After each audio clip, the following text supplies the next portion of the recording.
Good morning, everyone, and thank you for joining us, all 400 plus of you this morning.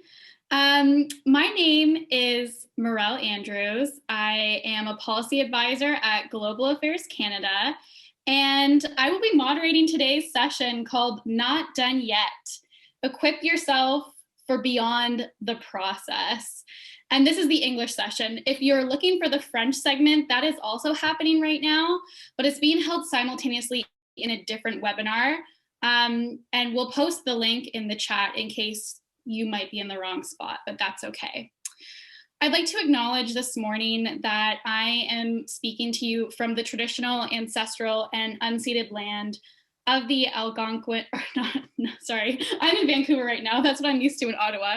I'm speaking to you from the traditional, ancestral, and unceded land of the Squamish, Musqueam, and Tsleil-Waututh people in what is known today as downtown Vancouver in British Columbia. Some of you may be joining us from across this country. I see we have a lot of chats from people from everywhere in between British Columbia all the way over to Newfoundland and in Ontario. So I really encourage everyone today to take a moment to recognize and acknowledge the land that you find yourselves on, but also take a moment to review, especially number 57 of the Truth and Reconciliation Commission's calls to action.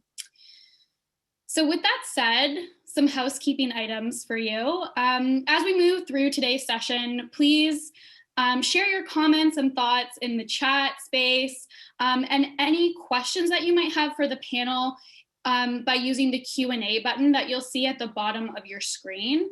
You can also vote for questions that people have asked by clicking the thumbs up button. And this really helps us facilitate the conversation because all of the questions that have the most thumbs up will float their way to the top of the question box, and we'll make sure that those are the ones that we ask the panel because we love democracy and it just helps us organize a little bit better because I see now that we have almost 550 people joining this morning. So very quickly, let's review the learning objectives for this session. So once we're done today, you will be able to identify and prepare the best people who will be your references as part of a public service hiring process. You'll be able to take action to successfully leverage pools that you may find yourselves in at the conclusion of a formal Government Canada hiring process. And you'll also be able to seek feedback and improve for future processes that you might be a part of. All really, really important things for any learner to know when it comes to successfully navigating a hiring process in the public service. So it's not just me alone. We are joined by 4 extremely wonderful panelists that I am thrilled to introduce you to. So the first one is Caleigh Miller.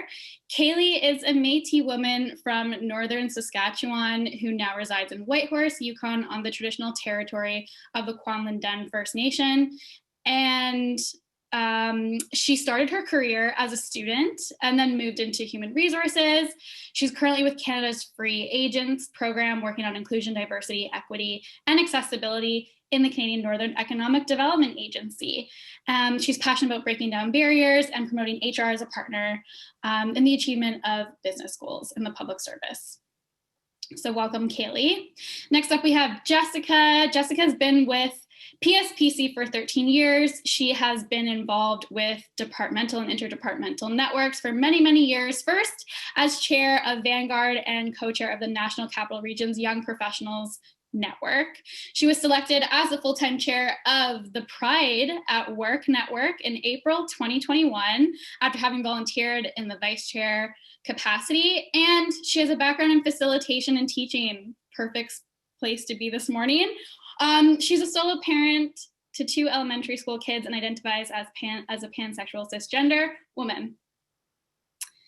Next, we have Megan Young. Megan is the Director of Acceleration, Integration, and Emerging Technology within CBSA's Border Technology Innovation Directorate. She's a member of the Mi'kmaq First Nation, and she has lived in 6 provinces, a dozen or so cities, and has traveled to 6 continents.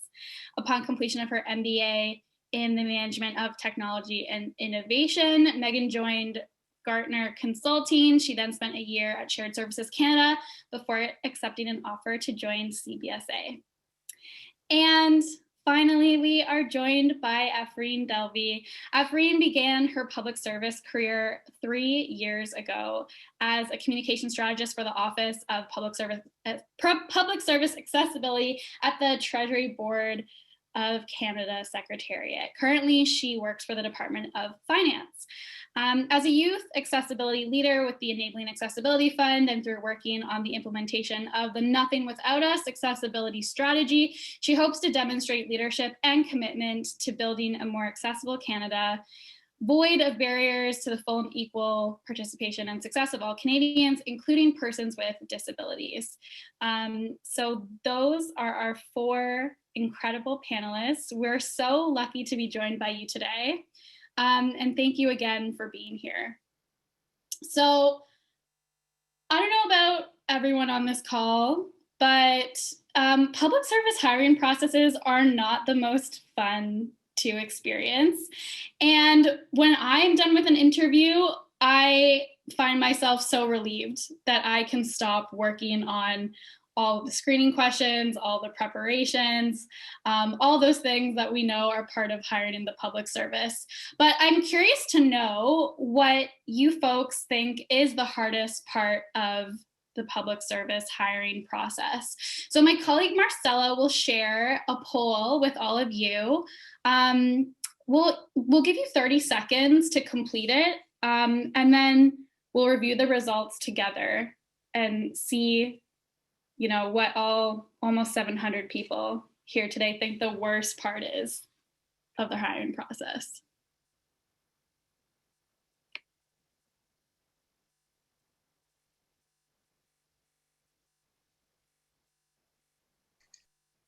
Five more seconds. And I'm closing the poll. Okay, so let's see these results. Okay, so most people say it's all hard. Yeah, I definitely also agree with that. The hiring process in the public service is not super transparent, and not every process is the same. So that's why we're really excited to be here today, and just part of Career Bootcamp generally, to be able to share this information and knowledge with you to make that process a little bit, hopefully, more hospitable and easier to navigate. So we've prepared a panel with some common questions that people often ask about hiring and what you should do once the process is over. And I'm really thrilled to turn over the mic to Megan. Megan, sometimes months can go by between the interview process and hearing from the hiring manager about the results. So in these awkward in-between times, when there's a pool that might be open for multiple years or indefinitely, and when you're waiting to hear back from hiring managers, what do you recommend learners do during this time to maximize their opportunities, but also make sure that they're able to take advantage of some of that downtime? It's sort of a funny question, because when you're looking at pools and you're applying, it's a numbers game. And I know that that's not necessarily what people want to hear. But when you're waiting on the results of one pool, you should actually be applying for more pools. You should be constantly applying. So when you would have entered and tried out for that first pool, you would have had to answer a whole bunch of questions around your essential experience and then your asset experience. What I'm hoping someone has told you to do at this point, or if not, maybe I'll be the first person, is that you're keeping track of those answers. So what I have is a Google document, and I basically take the essential and I fill in what I answered. And then when I have to change it, what I found is a lot of the essential criteria doesn't change a lot, especially at the level. So I'm a IT 5, this would say CS 5. Right now I'm applying for some EX2 pools. What I'm finding is a lot of the EX2s look the same. Sometimes there's EX3s that look the same, so I can actually just take that heading and I can tweak it. And when I do a tweak, sometimes I'll group that in. So that way I can keep applying on ones that look interesting, or some of the larger ones that create things called inventories. So what I recommend doing is just keep applying. Apply as much as you can in order to get into those pools. The other thing about getting, while you're waiting, is you should be also letting people know that you're looking for that next level. So work with your existing manager, work in your existing division, branch, team, and see what opportunities there are for stretch assignments that can help you to build your experience. So you can look for assignments elsewhere. You can look, so you get an acting assignment or something like that, because that will also give you more experience and will make it a lot easier for you to do things. And also, you want to talk to as many people as possible. So if you're applying for the next level, if you're applying for something different, go out, talk to people, network. You can be offered even something totally different. Pools and the hiring process can take forever. I've also seen ones that have been canceled and things like that, which makes it challenging. I see there's some weirdness with my sound. It probably doesn't help that I'm on like 500 devices right now. I'll plug into a microphone for the rest of the session, but so I don't know if you want to jump to the next panelist, and then I'll grab a microphone. You can come back to me if that works. Yeah, that's great. It's not so bad. We can still hear you. So we were able to hear all that great stuff. It's definitely a numbers game, and it's true. It's all about hustling for the pools, and not sitting and just being content with one pool, because it's really just a numbers game. It's true. So I want to ask Afreen, in terms of choosing your references, this can be really important. And we know there's different types of reference checks that can happen. They might be written, they might be over the phone, they might be over Teams. What's your advice for people who are at the reference stage and are thinking, what are the good options? Who should I actually be asking to give a reference? That's a great question. So thank you for the kind introduction, Morrell and Megan. Tough act to follow. Now I'm really nervous to answer my question. I definitely want to first start by saying that I am in Ottawa, so I want to recognize that I'm on the Anishinaabe, Algonquin Anishinaabe people's unceded territory. But to answer your question, I think most people would start with their previous employer or colleagues or someone who has worked with them closely in a working environment. So definitely those are the first two people whom you go to. But I think that as young students or people who are just entering the public service, you can definitely use your professors or academic advisors, clients if you're in the service industry, or volunteer organization leaders. So from the list, you can gather that ideally, like your reference list should be a mixture of former and current bosses, coworkers, and subordinates, but the best references are from people whom you have worked closely with, as I said before. I won't sit here and tell you that there's like one person or one type of person who's better to have as a reference as opposed to another.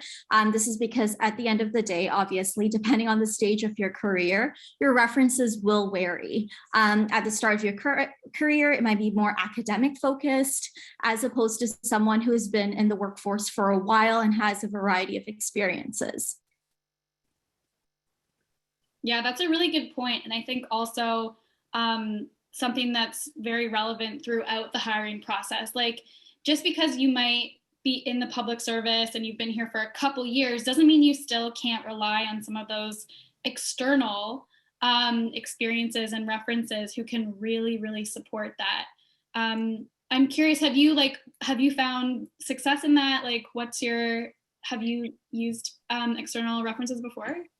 Yes, absolutely. So I'm a recent graduate, so I just entered the public service a few months ago, and mind you, the process is tedious. It was so anxiety inducing. I remember like waiting at the edge of my seat for the hiring manager to call me back. And then after they're like, great, you have the job. You need to wait on your security clearance, which is even worse. And you're like, oh my God, this is a lot of waiting. So I completely understand the waiting game is a lot. So before I entered the public service, I didn't really have too much work experience because I just went from school to my master's, et cetera. So I didn't really have too much work experience. So I definitely did focus a lot on like my professors' volunteer work that I did throughout my school. And I used those people as my references. I don't think that you necessarily always need to choose someone you have worked with on a working capacity. It could be in an academic setting, it could be in a volunteer setting. And so long as they're able to speak to your strengths, they can speak to your potential as an employee or as a worker, I think that you should choose whoever best represents you and is best able to speak to your strengths. Awesome. Except your mom and dad. Don't use someone. Yeah, like no sister. We're not asking our mom. Exactly. That's such a good. That's really helpful context because I know some people might be stressed. And I think too with those external referees, it's always good to like send them as much information as you can because they might not be familiar with the public service process. So exactly. I'm just a type A person. I work in finance. Obviously, I'm a type A person. So I will just send them like a description of the job. I will send them my CV. I will like gently remind them of like the great things I did previously, just so that they can mention it. And I think that with each of my reference, I give them a certain thing that I want them to mention. Like I will, for one of my references, I will want them to focus on how great of a worker I am, or like a team player I am, for example. And then for another reference, I might ask them to like bring up my leadership style and how like I'm a great leader and I can take on more responsibility, etc. So I think that you can definitely coach your references as to what you want them to tell and talk about. And I think that's always very helpful. And always follow up with them, you know, after that conversation, like you, if they do like have that conversation with a hiring manager, like a lot of references will email you back and tell you, oh, I just had the conversation, good luck. And you can ask them what kind of questions they asked. I also found that when I was going through the pro process, I directly asked the hiring manager what she was looking for. So she was like, we want someone who's like a team player. We want someone who shows leadership. We want someone who is very analytical. So I used all of those prompts and I fed that to my references. So they hit on that when my hiring manager did reach out to them. Awesome. Some really, really good advice here. And I know people are in the chat saying thank you. So thank you so much for that context and just like your personal experience, because I think it's always helpful to be able to hear from what other people have been through. Okay, so next we'll go to Caleigh. When you're going through a process, sometimes you're successful, but sometimes you're not. And as much as that sucks, there are still opportunities to get feedback and learn about what went wrong and how you can improve. So my question to you is, when it comes to having an informal discussion, what do you ask for? Like, how do you approach that? And how do you make sure that, you know, that maybe 30-minute slot that you get with one of your reviewers or the hiring manager gives you all the information that you can to go into a future process and really smash it? And if you have any particular examples that you can provide people, I think that's going to be really, really helpful. So yeah, what's your advice when it comes to the informal discussion? And is everyone entitled to an informal discussion? Because I don't think they are. Perfect. Lots of questions there and lots of information. So I first want to start again by acknowledging that I live, work, and play on the traditional territory of the Kwanlin Dun First Nation and the Tonquatchin Council in Whitehorse. And it's still very dark outside. It's 20 after 9 in the morning. The sun's not coming up till about 11 a.m. here. So I'm here in the dark. Informal discussion is a part of the selection process that is often overlooked or really considered to be not important or not having value, but I do think it has value. And as someone who's been working in human resources for the last 15 or so years, I've definitely seen opportunities where it has worked really well to help people correct errors or omissions in the process, or help them to improve for next time. So I'm going to give a little bit of sort of HR bit to this and give you some of the background. What even is informal discussion? Where does it come from? This was brought in way back in 2006 with what was the new Public Service Employment Act at the time. And it comes in from Section 47. And I'm going to give you sort of the quote of what that section says. So where a person is informed by the commission at any stage of an internal appointment process that the person has been eliminated from consideration for appointment, the commission may, at the person's request, informally discuss its decision with that person. Okay, so what does that mean, right? That's all HR speak, that's government speak. Basically, this means that if you applied on an internal selection process, so one that's open only to Government of Canada employees, those that are members of the public are not eligible to apply, and you're eliminated or you're no longer being considered for that position, that you can request an informal discussion. All this talk about the commission refers to the Public Service Commission and authorities that are subdelegated. But for the most part, what it means is that you are eligible to ask for one at the point where you are eliminated. So this might mean that when applications first came in, you were screened out on an essential education or experience factor, could have been an asset as well, or that you weren't successful on one or more of the merit criteria during the assessment process. There are also other times when you can request an informal discussion. So when a notification of consideration or a knock is posted, indicating that someone else is being selected for the job, and in that case, not you, you can request an informal discussion at that point. You can also request an informal discussion even if you have been found qualified, and even if you've been appointed for that matter. Feedback can always help you improve. If you applied on an external appointment process, so one that is open to the public, even if you're already a public servant, there is no legislative or policy requirement entitling you to an informal discussion, but many departments are open to providing feedback. So I do recommend asking if you have questions, but just understand that on an external process, you may not be able to. And sometimes with volume, it can be really difficult. So if you applied on an external process and there were 500 applications and you were eliminated at screening, it just may be too much volume for the department to help you out. But for any processes that are internal, you're absolutely entitled. Okay, and so you're going to ask for an informal discussion. What does that even look like? What is an informal discussion? It's a sharing of information. So it's not recourse. It doesn't replace your recourse. You still have the right to file a complaint or request an investigation if something doesn't seem right, but it's a time for you to get information. So the selection board is going to share some of the reasons why you're no longer being considered.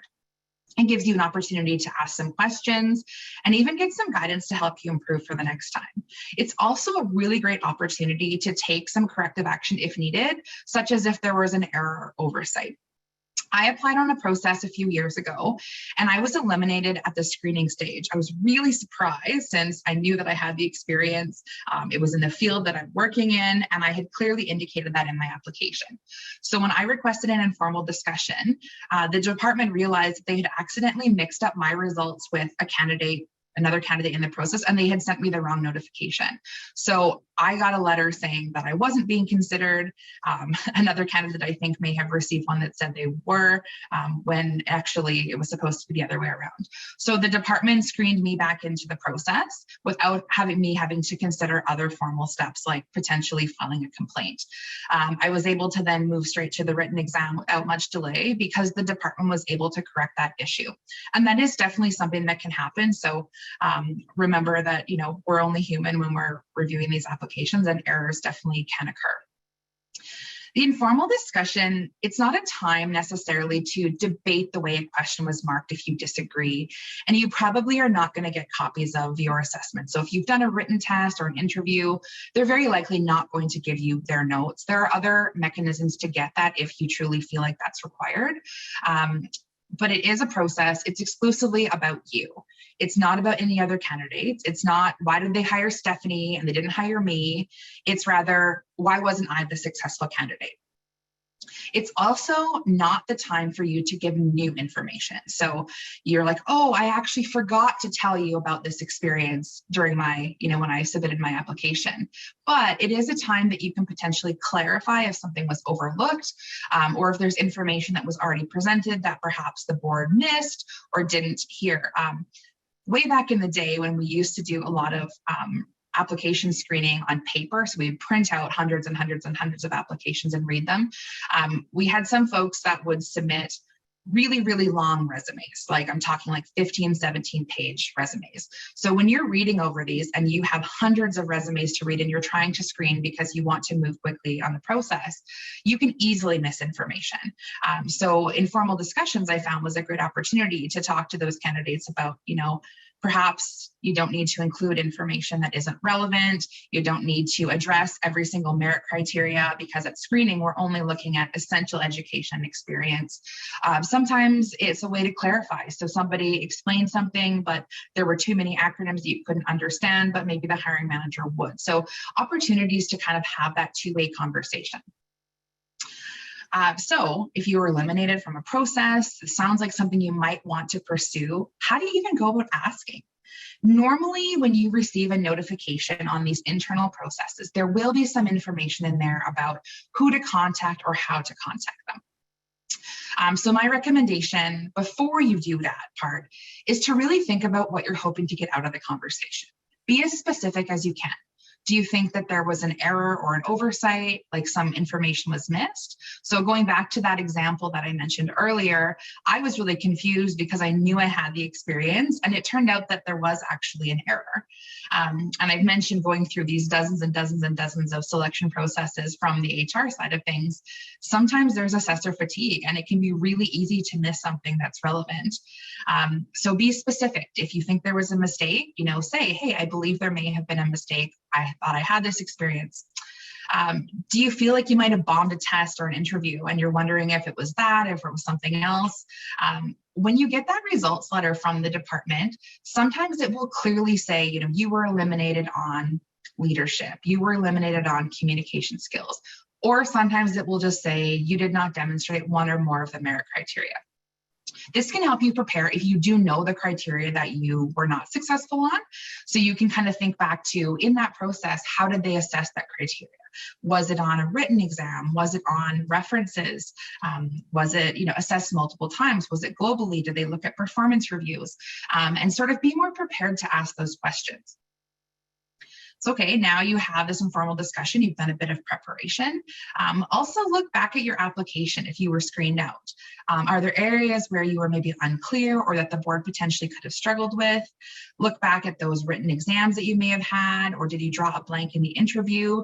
Those could be areas where you're hoping to get more information.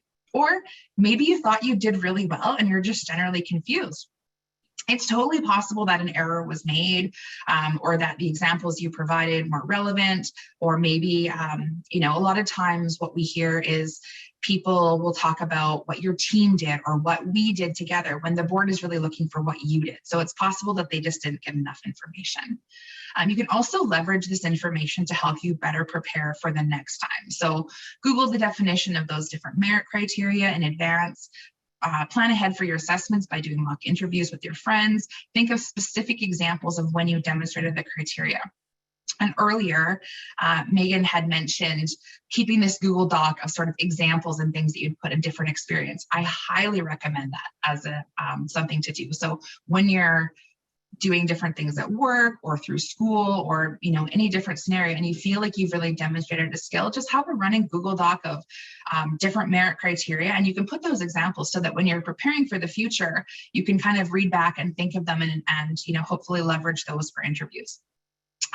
So hopefully the information you get from an informal discussion will help you to do better the next time. Or if there was a mistake made, it will help you get back into the process without delay. So you're not waiting until someone has already been hired and then you're like, wait a minute, I should have been screened in, and now you're kind of behind and an appointment's already been made. It gives you an opportunity to get back into the process. Wow. Okay. That's amazing. Thank you so much. That was a lot of really great information, and pretty wild to know that, you know, there are humans behind the hiring process and nothing is ever perfect. So that's really good advice to be able to say, like, if you feel like something's off or something didn't quite go right, it's worth following up, because sometimes these things happen and they're just really emails. I've been in processes where they've messed up the email like 7 times, and I'm like, could you confirm the information? So yeah, it's really good for us to remember. So thank you so much for all of that great knowledge from the HR side of things, especially. So the next question will go to Jess. Jess, when it comes to, you know, navigating the networking process and making sure that you're connecting with the managers and the potential departments that can pull you from a pool, what does it take to be successful? And when you have qualified in a pool and you have that kind of like that process number, that's like your ticket to a potential job that you want and you love and you're so stoked about, how do you go about approaching managers and using that pre-qualification essentially to get a job that you want? And for those who may be asking, sorry, just really quickly, for those who may be wondering, what is a pool exactly? We will post a link to a deck that actually talks a bit about some of the basics about hiring, but also pools, because there's different types of pools. They can be used in certain places, but I don't want to take up too much of Jessica's time. So Jess, if you have advice on that side of things, that would be wonderful. Yeah, I think actually the name of this session, Not Done Yet, kind of summarizes what a pool is.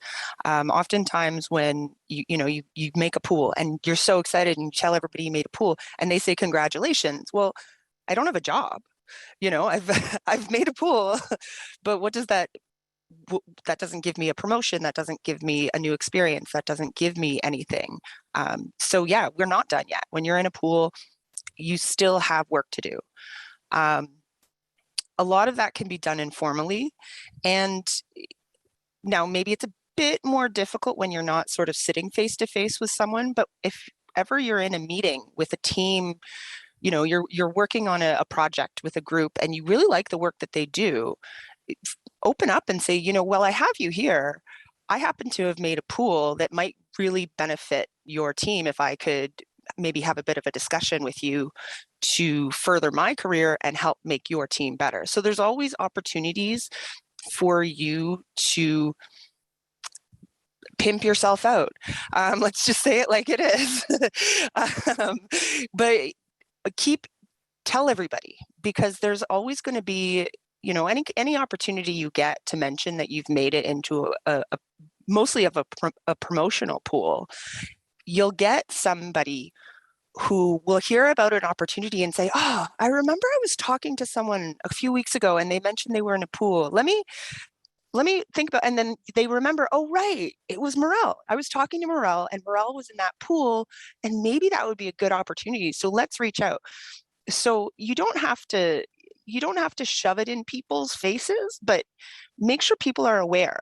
Make sure that people know that you have the qualifications for these opportunities that may arise, because there might not be an opportunity today, but there might be an opportunity in 3 weeks, and somebody will remember that they had talked to you and you mentioned you were in a pool. So always keep that in the forefront of people's minds, that's for sure. And once you are in a pool, there's so many informal opportunities. For instance, there's a variety of Facebook groups that seem to be quite popular these days, getting informal interviews, informal opportunities available. I know I've hired out of a Facebook group. I know I've been hired out of a Facebook group. So there's always those opportunities. And once you are in that pool, you do everything you can to get out, because you want to be pulled from that pool as much as you can. Yeah, who among us has not really been hired from Facebook somehow? It's totally bizarre, but it's just the way things are. And I saw someone in the chat had a question about links to the Facebook groups. And there is a deck.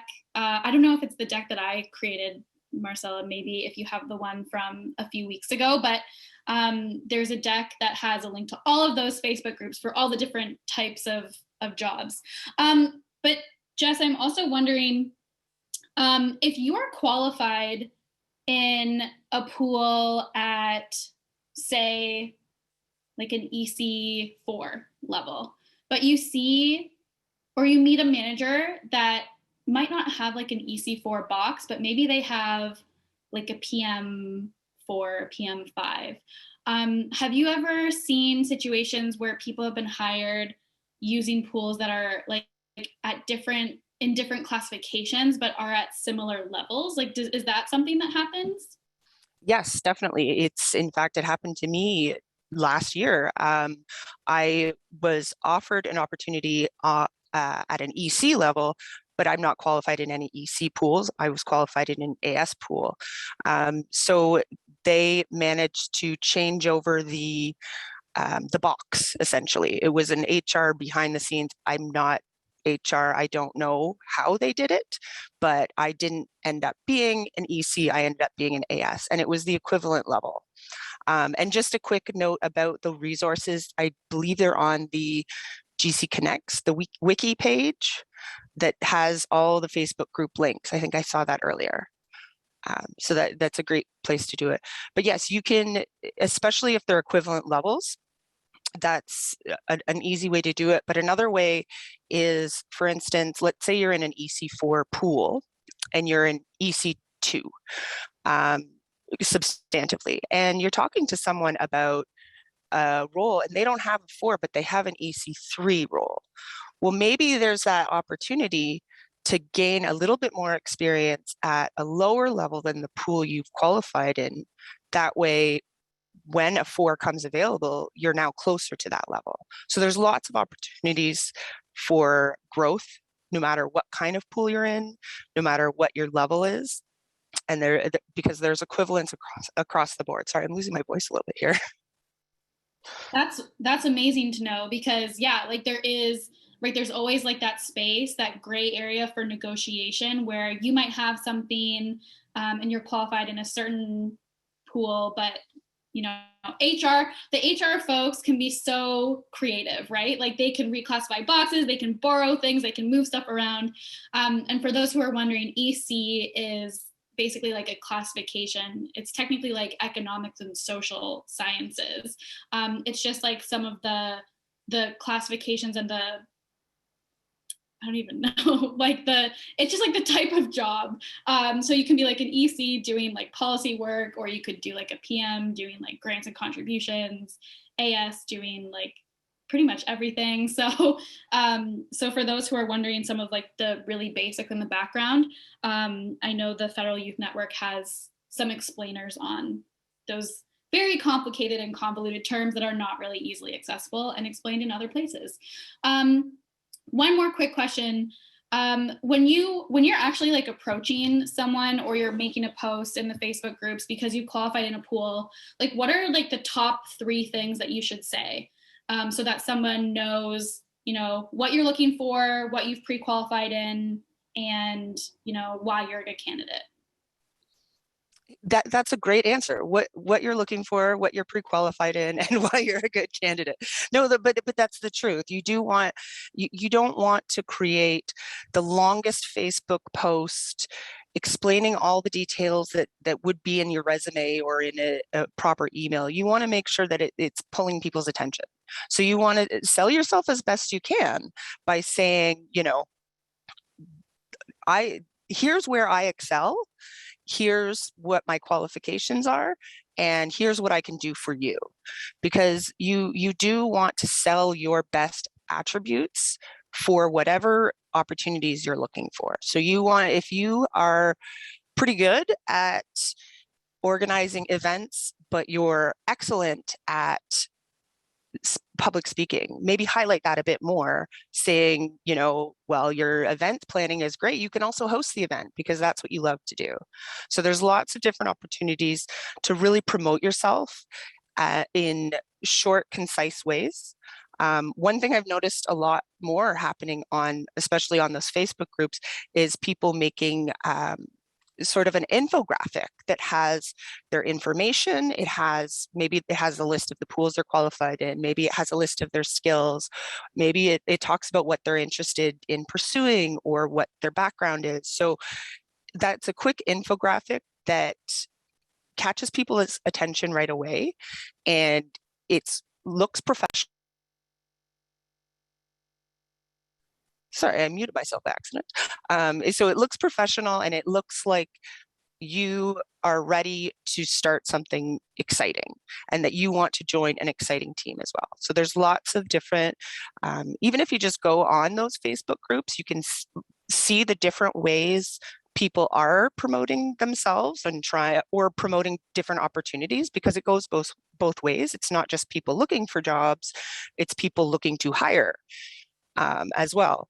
So, and it's, you can almost see which ones are more successful based on the amount of comments you get under a post. If a post is very long and detailed, I've noticed not many comments because maybe the person got tired of reading it halfway through, for instance. But then the ones that are shorter and punchier and really hit the mark, those are the ones that get a lot of comments and hopefully opportunities for those people posting about them. It's as simple as that, just like those top 3 things in a text, or you could go all out, infographics, make a TikTok, like hard to say. It's really up to you. At this point in time, it's about creativity and just like catching people's attention in those Facebook groups. So really, really awesome advice. Thank you so much. And so I want to go back to Megan. We had some of, the conversation around some of the strategies when it comes to like working in between those big milestones of a process. But I know that, when we're talking about shopping around your pools or having conversations with managers or, just like looking for opportunities and networking, I know some people sometimes find that a bit stressful or awkward because they're afraid that their colleagues or their manager will find out that they are looking for a new opportunity or a new job. I'm wondering, do you have any advice for people who may feel a little bit unsure or stressed when it comes to, approaching other people to chat or doing some of that work in between when you're speaking to managers and finding ways to let people know that you're part of pools? First of all, I hope my sound is better. I've now gone to actual headphones. Much better. Is it?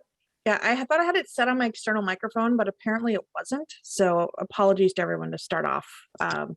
But basically I hope everyone has a friend and someone that they work with that they can trust. It's really important to sort of build your network, have some friends, and people you can talk to, because those are the ones that you can go to for advice on stuff like this. With my team, I've been really clear with them that they should come to me if they're considering other options, if they just want to talk career development. I saw something yesterday about ways to do one-on-ones with your team, where you start with 10 minutes personal, 10 minutes right now, 10 minutes future, which is something I'm going to actually try implementing in my bilats with my managers. And I like to know, are you happy? Are you finding what you're looking for? What can I do to help you for the next phase? Like, I had one when I first joined my team, and he was a tech, and he was not happy. And he was being pulled into a lot of meetings. So I was like, okay, well, what do you want? Like, what are you interested in? He'd worked at CBSA forever. And so I basically said, okay, I'll support a secondment. I'll support an assignment. I'll support if you want to try a micro mission or anything like that. And what I did is I introduced him to folks at CDS, Canadian Digital Service, because they work in a really, really different way. And I introduced him to a few other folks, and I just encouraged him to go out, have those conversations. That being said, I know the way that I work as a director is probably different than some of the other people you run into. And I know there's a lot of people who just rule by fear or manage by fear, or don't create that sort of positive experience. And what I would recommend doing is talking to your friends, talking to the people that you're working with who are at your level or close to it. Maybe you've found other individuals you can talk to.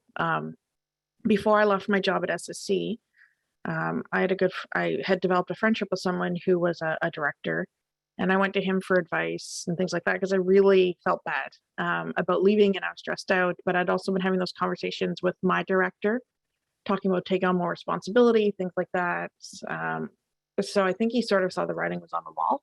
And I know it can be hard to have those conversations, but if you're doing the same job, and maybe some people love doing it. I had a one-on-one with someone and he told me he didn't want to try anything different. Okay, fine. And then he's now come back and he said, well, actually, I think I want to try being a team lead. Okay, great. I'm supportive. Why not? Put you in an acting. I can do 4 months less a day without having to post anything or go through a bunch of crazy paperwork. So if you want to try something at a higher level, we'll take what that job description is. So that way you're actually working on those qualifications. You're not just doing your job at, more pay and a different title. Like you'll actually jump into that job and try it out for 4 months less a day.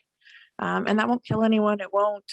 It's a good way to try it out, get some experience. And that's the kind of thing that hopefully your manager wants to do for you. And frankly, it's the government. People are moving constantly. It is to the detriment of the organization at sometimes, but it's also really important to move if you want to move. And a good manager understands that happens. And it can be disappointing, but people are going to do what's best for them. And in the end, everyone is replaceable. I know people hate to hear that, but that's up to your manager, that if you're looking to move, they need to understand that. And if they don't understand that people are going to move, it's sort of up to you on how you choose to work with them and how you choose to leave. And I've got stories that probably aren't suited for here. And I've seen everything from like bridges being burnt to people playing games to trying to leverage things. I just try to be open and honest. And I think that'll help. But it's really up to your individual environment. And if your environment, you're not sure if you have that supportive, psychologically safe environment, then get some friends and have at least a sounding board you can talk to. Yeah, those are really, really good points. And I know I had an ADM once tell me, hope is not a plan. Like you have to look out for yourself, and sometimes if it's time to leave, as hard as it can be, it's time to leave. Some teams and some organizations might not have those positions that will allow you to, grow and develop and, kind of climb the ladder in the way that you want to. And I know that's something that I've come across for sure in my career in the 3.5 years that I've been part of the public service. So thanks for those like personal experiences as well as just like really good advice. And I know you see sometimes in the Facebook groups, people don't want to like post under their name that they're in a pool or looking for a position, but they'll have, like you said, one of their friends post and say, posting for a friend, whether it's actually being posted on their behalf or a friend, not sure. But there are those strategies exactly to help, appreciate the people around you, to help you get through some of those awkward and tough moments. Can I also add one thing? The public sector is really small. And I know you're thinking, oh, but there's 250,000 people who work here. It's smaller than that. There's some people who come in and just sort of do their day to day, and they're really happy with that. But if you get involved and you start meeting other people and you start networking, you participate in things like the FYN, anything like that, you'll soon learn it's really, really small. And you run into people everywhere and their name pops up. And so even if you're looking to move, or if you're new to a team and you're not sure about your manager, there's always someone who's probably had an experience with them, so you can make inquiries. I even had a colleague who was looking to move, and this is why I sort of warn you about being open and honest. He had applied into a director position at another department, and so someone gave me a call and said, hey, do you know this guy? And I was like, yeah, why? Oh, well, his name came up, blah, blah. This person had a really core position, so I messaged him and just said, hey, just so you know, I've been sort of contacted on the back end for an informal reference, like, are you good or not? And I said, just like, this happens all the time. So I gave him a heads up and I said, if our boss doesn't know, you might want to make sure he knows, because this is what's going on. So it's hard to always keep it under the radar because the GC is small. So that's why I try to be open and honest with people as much as possible. Yeah, it's true. There, especially in some departments, like I know my department is one where people tend not to leave, for better or for worse. So yeah, it's a small group of people, and word sometimes gets around. But you got to advocate for yourself, and exactly. And there's nothing more important than that because you control your career. Nobody else does. So thank you so much, Megan. You're welcome. Afreen, I was wondering, what happens when we're talking about references and some of those like informal discussions that might occur in organizations when someone's looking to be hired? What happens if, one, your manager that you previously worked under maybe left the public service? What if they retired? What if you don't have a good relationship with them? What if they are not the best reference for you? How do you navigate that? In particular, when a process will specifically ask for a referee that is either your current manager or your like immediately previous manager. Yeah, for sure. I think first and foremost, I agree with Jen. She just said, manage your reputation in the group chat. So first and foremost, always manage your reputation. Always make sure that you're not being rude to others purposely. Obviously, there are going to be times where, you know, you do clash with people. It happens. It's part of the working environment. But I think that regardless of how many years you've been in the workforce, never ask someone to be a reference if you don't know for certain what they're going to say. I think that this is not like, especially during the reference process, is not a time to use like your wild cards, like much like a game of Uno, like you may end up with a +4 or a reverse, and we don't need that kind of stress. I think that it doesn't necessarily need to be a manager. It needs to be a colleague. I think that there's this thing that you have to ask your manager, and I don't really think that that's always the case. You can ask someone who's like a supervisor or like a colleague that you work closely with or under. So I think that needs to be taken out of the equation. It doesn't always necessarily need to be a manager. It just needs to be someone who can speak to your strengths and who can give you like a positive performance review. I would always ask someone who you've successfully worked collaboratively with. And also know that I'm like repeating this 100 times today, but you can provide references outside of your current organization. Hiring managers, especially today in this day and age, understand that sometimes people are job seekers and they do not want to jeopardize their current standing in their workplace. So they're very aware of that and use that to your advantage, you know? And if you keep on running into this problem that you can't ask your manager or you're having issues at work, I think a good career strategy is to always have a few reliable professional and personal references on hand. Have those informal conversations, you know, ask people just informally, like, oh, you know, like, I think we have a great relationship. I think I'm looking around somewhere. Would you be willing to be my reference? And 9 times out of 10, no one's going to say, absolutely not. They're going to be very receptive to that. And also you can coach your references as well. So, you know, make sure that you tell them what you want out of the job process and why you want this job, for example, and let them know where they can highlight like your varying talents and strengths. Amazing. Thank you so much. So I've asked you all a ton of questions, but we have a ton of questions from the wonderful audience who has joined us today. I'm so stoked. We have over 850 people here. That's so exciting. So let's move over to the Q&A and see what some of the most upvoted questions are for our panel. And just a reminder, if you're asking questions in the chat, don't do that. Ask them in the Q&A because that's where we're going to be going to see them. So the first question Oh, it's about a pool. Okay. So if you are placed in a pool and have not heard back within the first few weeks, should you assume that someone has already been chosen from the pool and I guess appointed? If someone else has been chosen and appointed, does everyone in the pool who are waiting get notified? Is there anyone who would like to take that? I know Caleigh maybe on the HR side.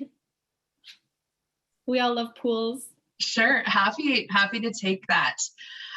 So the first thing I'm going to recommend is, if you are not signed up for notifications through the jobs.gc.ca website, sign up for those. You can set targets for certain departments, certain groups and levels.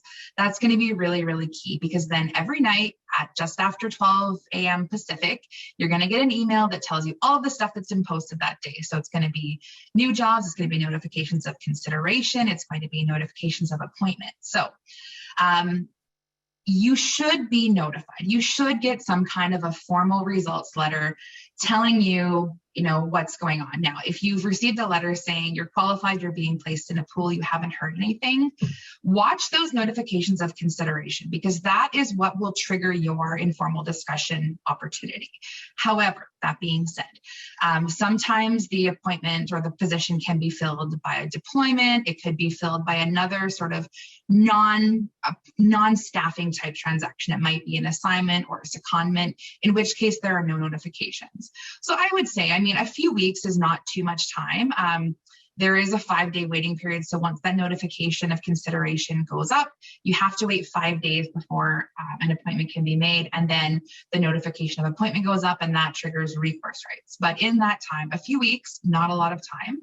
I would say if after, a month or a couple of months, you haven't heard anything, it doesn't hurt to reach out and just say, hey, I'm wondering what's going on. I'm still really interested.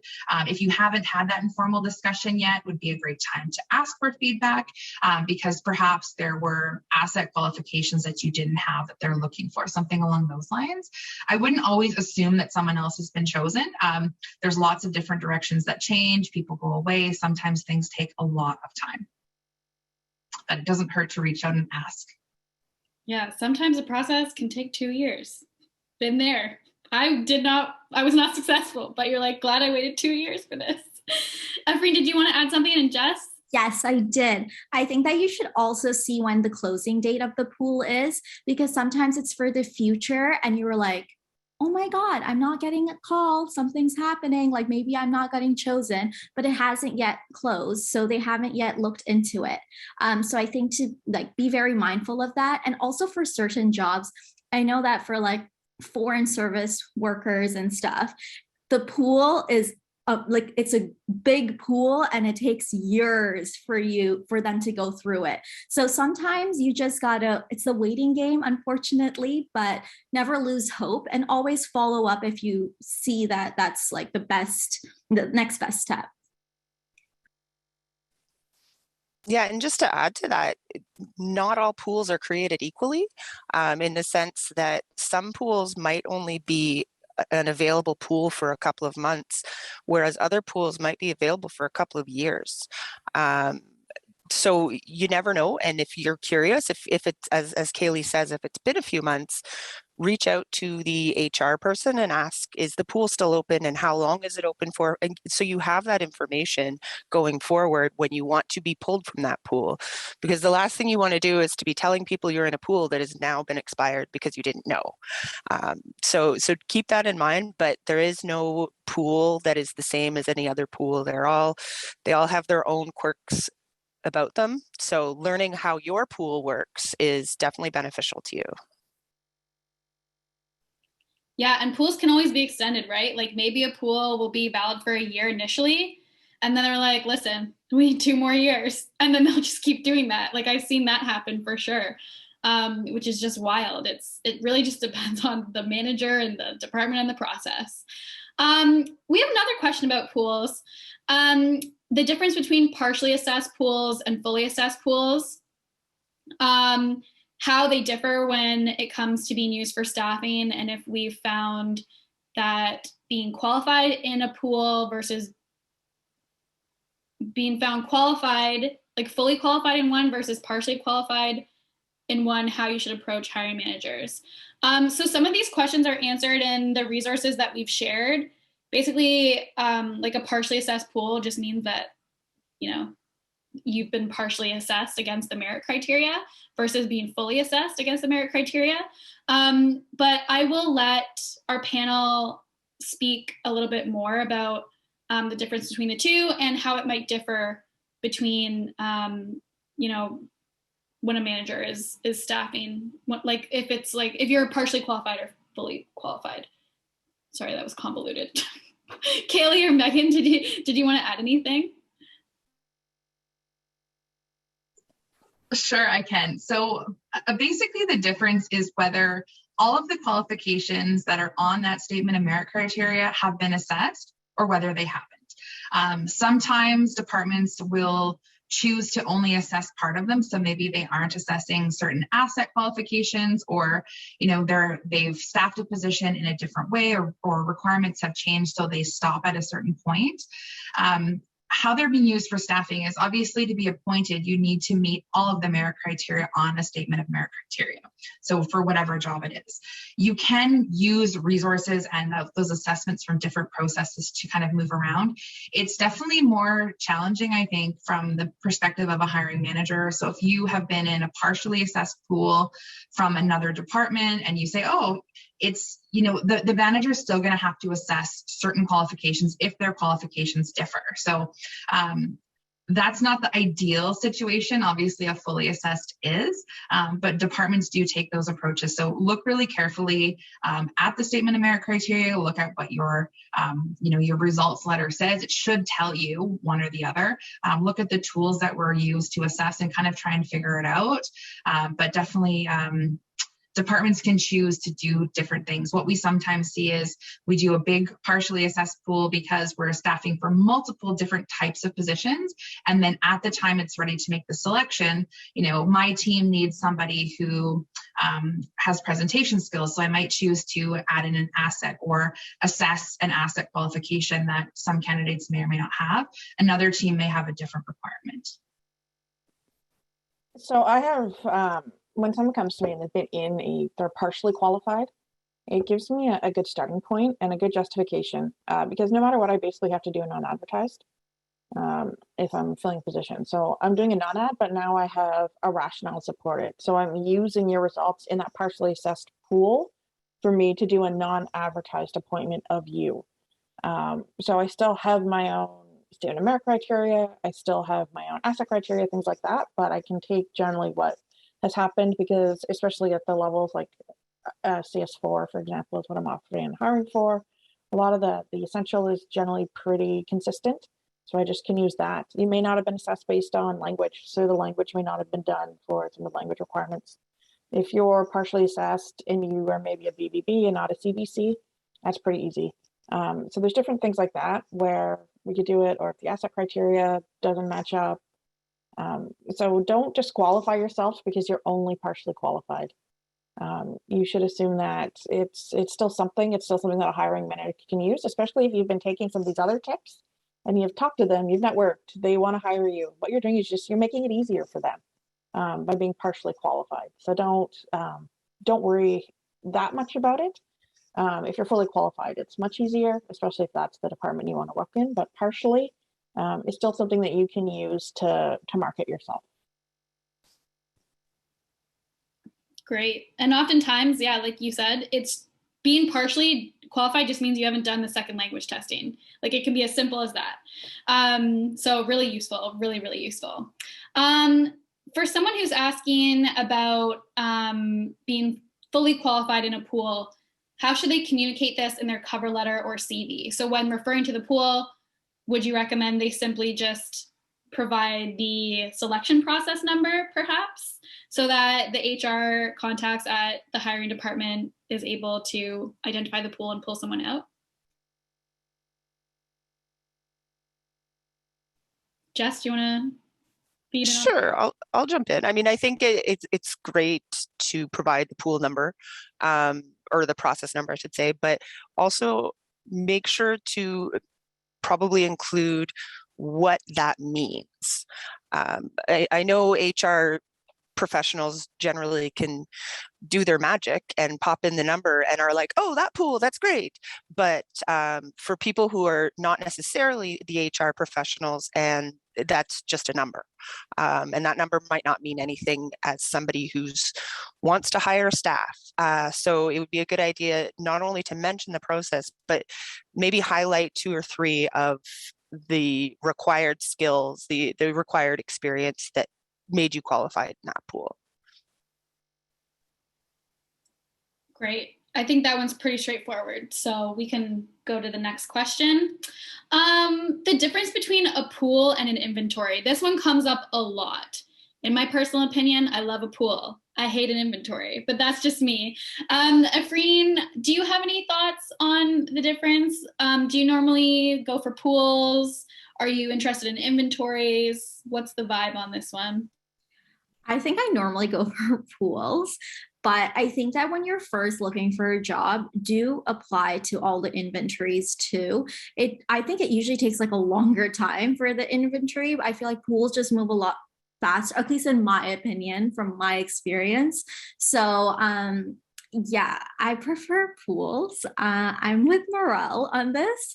But I do think that it is a good thing to apply to. I was about to say it's a good pool to apply to, but inventories and pools are different. So yeah.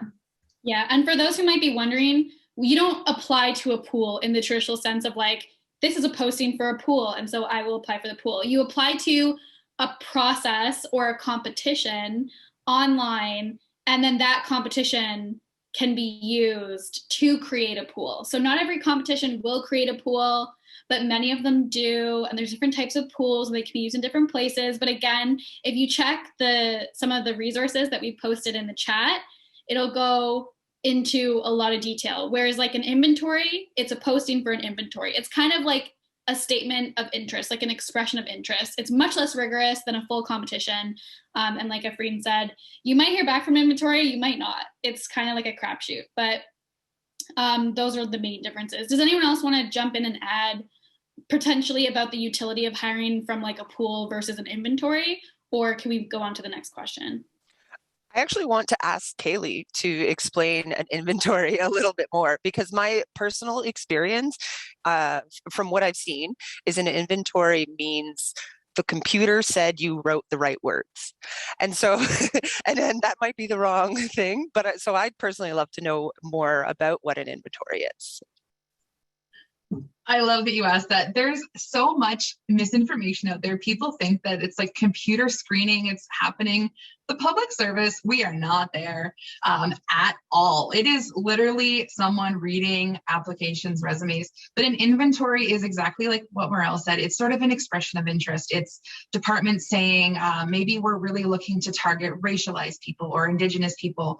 We're just going to open it up wide and see what's out there. It's a way to kind of get that information so that, you know, departments can choose a whole bunch of different groups and levels out of that process. There's, you know, maybe a variety of merit criteria that may or may not be applied. It's more gathering that information. But typically, when a department is wanting to take something out of that inventory, they're going to have to either assess everything. And, you know, we see departments sometimes doing random selection out of an inventory. Maybe there's different types of standardized testing that they use, but it's not in the sense of I have a specific job that I want to fill. It's more that, you know, I'm putting things out there. And to give an example, many departments are having inventories for Indigenous candidates. I have applied on probably 8 from different departments as an Indigenous employee who, you know, I feel like I'm pretty skilled and pretty experienced, and I haven't heard from any of them. So versus when I actually apply on a selection process, I hear results that I was screened in or screened out. I'm invited to assessments, et cetera. So inventories are more that gathering. They may or may not be used. They may or not be accessed. I do feel, this is my personal opinion, I'm going to put it out there, that it does kind of send not a great message from the public service wide, because it's like we want to gather that information, but from a job seeker perspective, it's like I'm just spending my time putting in, you know, my application and probably nothing will come out of it. And using my own experience, I'm like, well, why would I waste my time to build this application, build this resume, put everything together when I'm probably not going to hear from someone. So that's my opinion. Everybody who works in HR is on the board, like, give me a thumbs up. But that's kind of my view from it. Great. Very valuable. Afreen, yeah. Sorry, I do want to add though, because my first job as a student with the government was through an inventory. It was for the inventory for persons with disability or students with disabilities.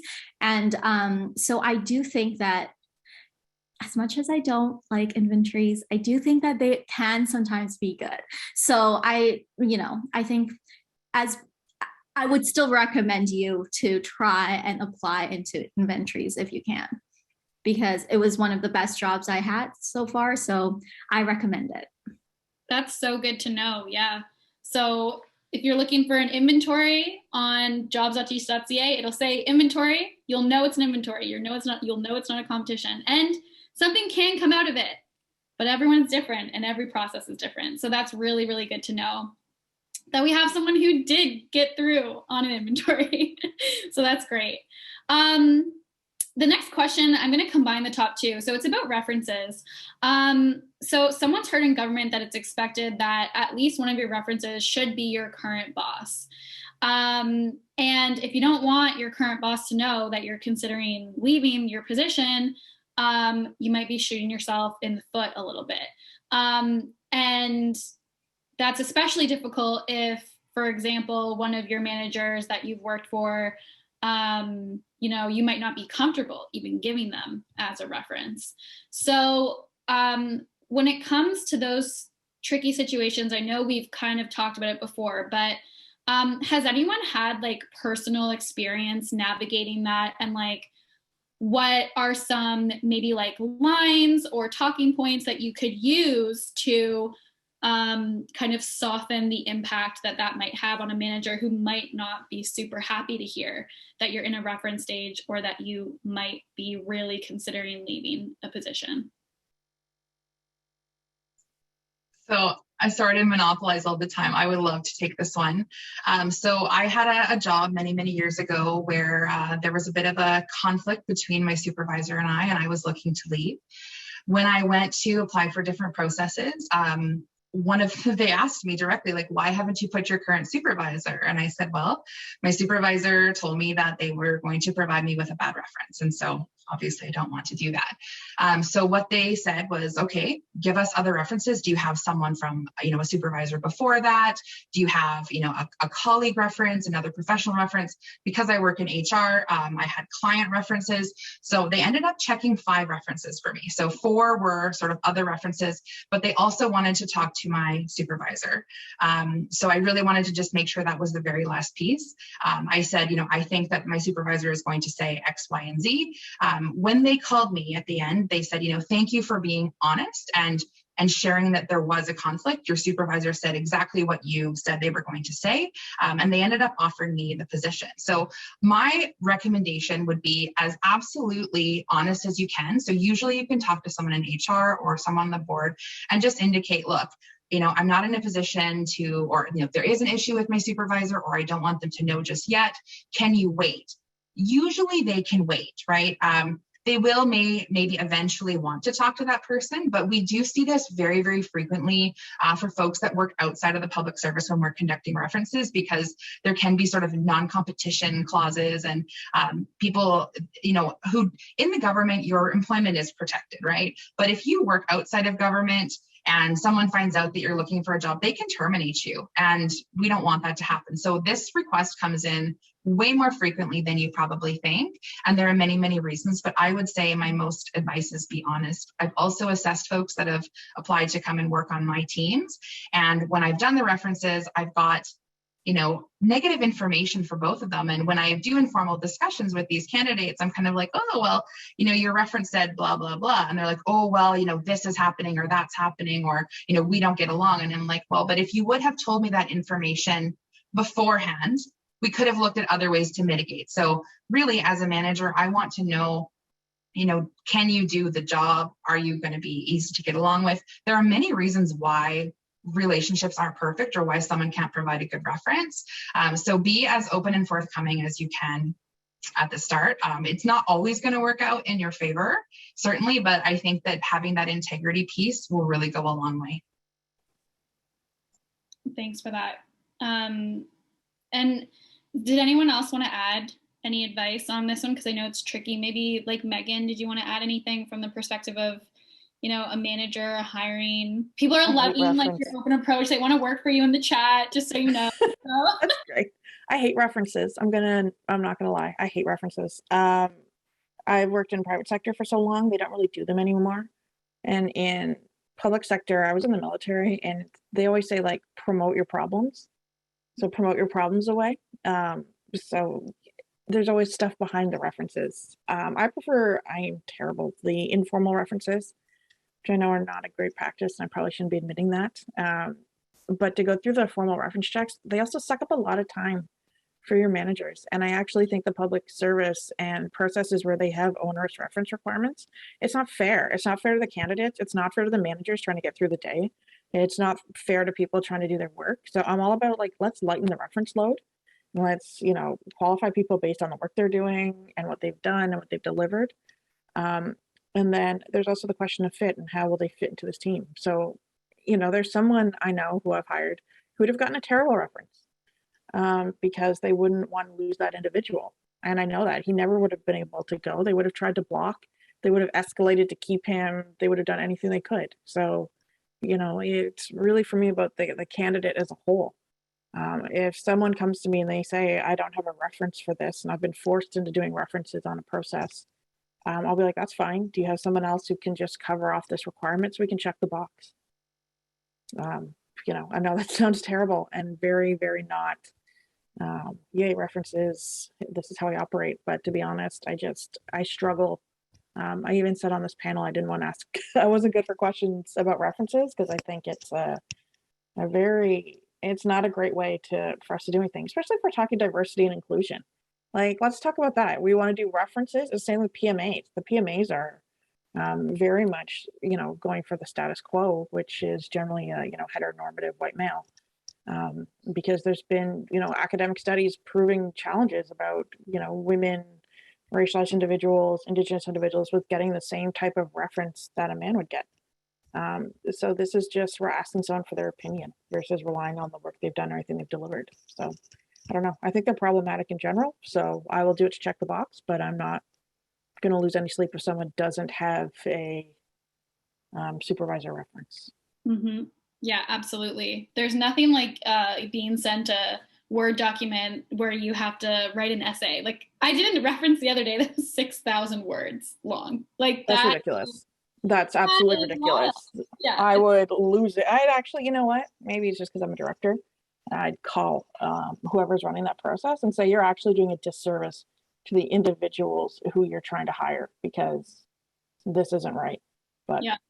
I mean, hey, maybe I'll get my wrist slapped after this. I don't know, but no, we love it. We not love the way to do things. We want to hear the candid stuff because it's so true. Yeah, I'm the first to say our processes are not great. No, it's terrible. Jess, did you want to add something as well? Yeah, I wanted to tag on to that because I agree. I think references from colleagues are always more beneficial than references from supervisors. No offense to every supervisor I've ever had who loves me, I promise. But I feel like you actually get to learn who that candidate is when you talk to somebody that they worked with instead of someone they worked for. And Megan really said it right. When it's a problem employee, the supervisor gives the glowing recommendation because they don't want the employee there anymore. They want to get rid of them, as sad as that sounds. So they're giving a great reference. So it can go both ways in terms of great references coming from supervisors, but always look at other solutions. Always look at other people you can talk to. Maybe you can talk to their employees. If they are already a manager and you're looking to promote them, we'll talk to the people that they managed and see how they felt, because you'll probably get a very honest answer, much more than somebody who's trying to prevent you from stealing their prized employee. So there's always options more than just the checkbox allows. Yeah. And you know what? You can also like ask for a reference from your potential hiring manager. Like I've heard of people doing that now where they're saying like, I want to hear about your work environment. Don't just ask me about me. I'm going to ask you about you. What are your Oh, I philosophies did that. of leadership? Like how are you responding to the results from the public service employee survey? Like where are the problems and what are you doing? Especially in the last few years, because those are things that are really important to ask. And we want to make sure that you're prioritizing your piece as well, right? Like it's not just you working for somebody else. Like they also have to work for you, and it matters the environment that you're in. So really, really amazing points. Morrell, I did that. That's actually, I asked the DG. I said, I told him straight up, I'm not taking, I was given a non-ad. He offered me a non-advertised CS5 for a whole bunch of reasons. And also because I came in from external and then only spent a year at FSE. And I did a reference check on him. So I talked to people who worked on the team. I talked to people who are actually at the working level. I didn't even necessarily ask his direct report. So, and I asked around. I did the informal check with a bunch of people. And I encourage people to do that about me. There was someone wondering about joining my team. And then he talked to a bunch of people, then came to me and he said, I heard you're a bit of a bulldog who likes to get stuff done, but have a lot of fun doing it. And I'm like, that's fair. And that you don't always know all the government stuff, but you'll just try and ram things through. And if it doesn't work, you'll pivot and then, create a little bit of chaos in your wake. I'm like, yeah, that's fair. But that's who I am, right? Like there's no point in lying. So I've totally, as a director, being offered a job where I probably shouldn't have asked any questions and just taken the level, I've gone and done the reference check to make sure I wasn't making a huge mistake. Amazing. So awesome. Do it. I love it. Yeah, Afreen. I think I just want to add on about like asking about the work environment. I remember in my most recent job interview, I asked my manager, I was like, how's the work environment going to be? And he was like, we are very good friends here, but we're not family. And I was like, very confused by that. And was like, what? Don't you want like a family, like a familial kind of relationship? And he was like, no, sometimes, there are expectations with family and you got to like, be overly nice with everyone and stuff. And he was like, and we don't want that. He's like, you always need to put yourself first in the workplace. And I think that just sold me. And I was like, I want to join your team. That's really interesting and really awesome because it's so true. It's like, no, like I want to hear about accountability in the workplace. I want to hear about, all of these really important things. So really awesome. The next question is something that's very close to my heart. It's about casual employees. I started on 2 casual contracts, and we often don't do a good job at explaining how, this type of employee can navigate processes and how they can do the most to make sure that they can move from those 90-day working contracts per calendar year per department into finding some more stability. And this particular person's asking about indeterminate positions. Same, I've been a term forever. But for those who are seeking to kind of like get the foot in the door through a casual and then want to transition into indeterminate positions, is there anything that they should know in particular about the process? And say, for example, that this person is a casual working remote somewhere else in the country. Maybe they're in a region or they're looking at competitions that are open to the public for positions in another region that they might not intend to ever work in. Is it worth it for them to apply to pools across the board? And what can they do to make sure that they maximize their opportunities as someone who is not eligible to apply to internal postings and who is part of the public, the very, very, very public process of hiring?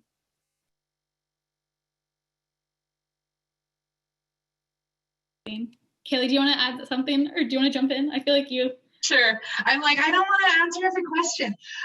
So yeah, casuals are really tricky. This is where that networking piece really, really comes into play. So making sure that you're talking to the manager you're working with. You can work another casual at another department. So if you're in a remote location outside of Ottawa, it's much easier for people to move around because the government of Canada is much smaller. So, you know, hey, manager, I'm really interested. They may not have anything for you right now. They maybe don't have a term or an indeterminate to offer you, but they might have a colleague in another organization who could take you on for another casual or who might have something. So leverage that networking, get in those Facebook groups, apply on those external processes, do everything you can to get onto those different types of pools. That's really, really key. So the out of region ones, I have a bit of an opinion that it may be, you know, I don't know, people don't necessarily want to hear it, but as a hiring manager and as someone in HR, where we often get applications for folks who are not from the area, not intending to relocate to the area, it takes a lot of time and a lot of effort to go through those processes. And I would say that it could potentially not be beneficial for you in the long run. So if a manager hears your name and they go, oh, I see that Caleigh Miller is always applying on selection processes, but then withdraws at the very end, always says no if we offer something, it can be harmful to your reputation. I'm based in the North, do a lot of staffing across the North, and we see this very, very commonly. And managers get very frustrated because a lot of these positions are hard to fill. There's sometimes a reputation or an idea that the selection processes are easier to qualify on. It's easier to get a job up North, which isn't true. But we're looking for people who are committed, and it does harm your reputation, I think, if you're just throwing your name on every single process. So we do talk about the numbers game and the importance of doing that, but really think about, you know, what job are you trying to get? Is there a reasonable chance? Sometimes it's for various locations, sometimes it's not. In PSRS, you can check off different locations you're looking for. But I think it's, you know, be very mindful of what you're doing and think about, we're not computer screening. It's not keyword screening. It's literally a person reading your application, inviting you to a test, marking your test, having those conversations with you.